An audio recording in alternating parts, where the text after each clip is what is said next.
આ એકદમ ફૂલ ફેટવાળું ઘાટું દૂધ લીધું છે. દૂધને ગેસ ચાલુ કરીને ગરમ કરવા મૂકી દીધું છે. એમાં આપણે આ અંજીરના કટકા કરી રાખ્યા છે, તમને દેખાતા હશે. અંજીરના કટકા હવે એડ કરી દઈએ.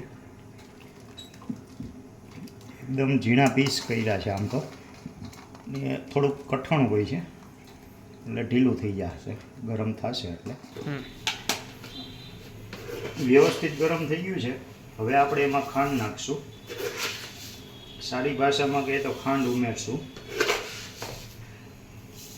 હવે આ હું તો મને ભગવાનની દયાથી અંદાજ આવી જાય છે એટલે માપ નથી લેતો, મારી રીતે નાખી દઉં છું. ત્યારબાદ હવે ઉફાણો આવવાની તૈયારીમાં છે અને આપણે હલાવતા રહીશું. સતત હલાવતું રહેવાનું છે, કારણ કે નકામું દૂધ પાછું નીચે બેસી જશે અને પછી બેસી જાય તો મજા નહીં આવે. અને નોનસ્ટિક કઢાઈ લીધી છે આપણે, એટલે તમે નોનસ્ટિક જ લેજો. હવે હું તમને અંદાજિત માપ કહી દઉં ને તો 1.5 લીટર દૂધ છે અને ફૂલ ફેટ દૂધ છે. ત્યારબાદ 200 ગ્રામ અંજીર છે અને 150 ગ્રામ જેવી ખાંડ છે. પણ હજી કદાચ તમારે વધારે ગળ્યું ખાવું હોય તો તમે 200-250 ગ્રામ સુધી ખાંડ નાખી શકો છો. પણ સતત ખાસ હલાવતા રહીજો.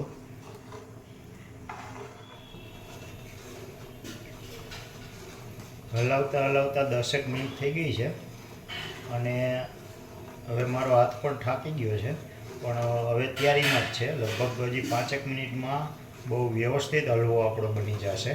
કે હવે બીજું કંઈ બને આપણે જોઈએ છીએ શું બને છે. અસલ વ્યવસ્થિત ઘાટું તો થઈ ગયું છે. છાંટા ઉડે છે અત્યારે અને હવે બની જવા જ આવ્યું છે. સ્મેલ પણ બહુ સરસ આવી રહી છે.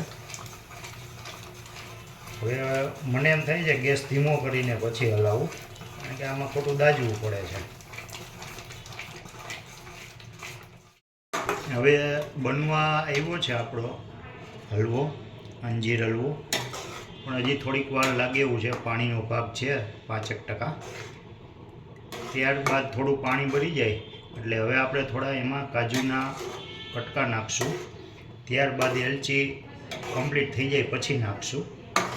તમે જોઈ શકો છો 5-10% જેવું પાણીનો ભાગ છે હજી.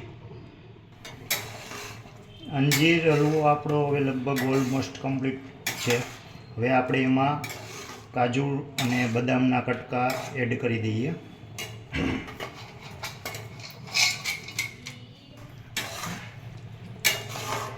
થોડુંક શેકી લઈએ એટલે આપણા કાજુ બદામ પણ વ્યવસ્થિત પાકી જાય, કારણ કે આપણે દૂધ વાપરેલું છે એટલે એમાંથી ઘી છૂટું પડે અને ગરમ છે એટલે કાજુ બદામ ઓટોમેટિક ફ્રાય થઈ જશે. પછી આપણે જ્યારે ગેસ હવે બંધ કરી દઈએ ને પછી ઠંડુ થવા મૂકી દઈએ એટલે એમાં આપણે એલાયચીનો ભૂકો એડ કરી દઈશું. આપણો હલવો આમ જુઓ તો કમ્પ્લીટ જ છે. હવે હું તમને ડીશમાં પછી પીરસીને બતાવીશ.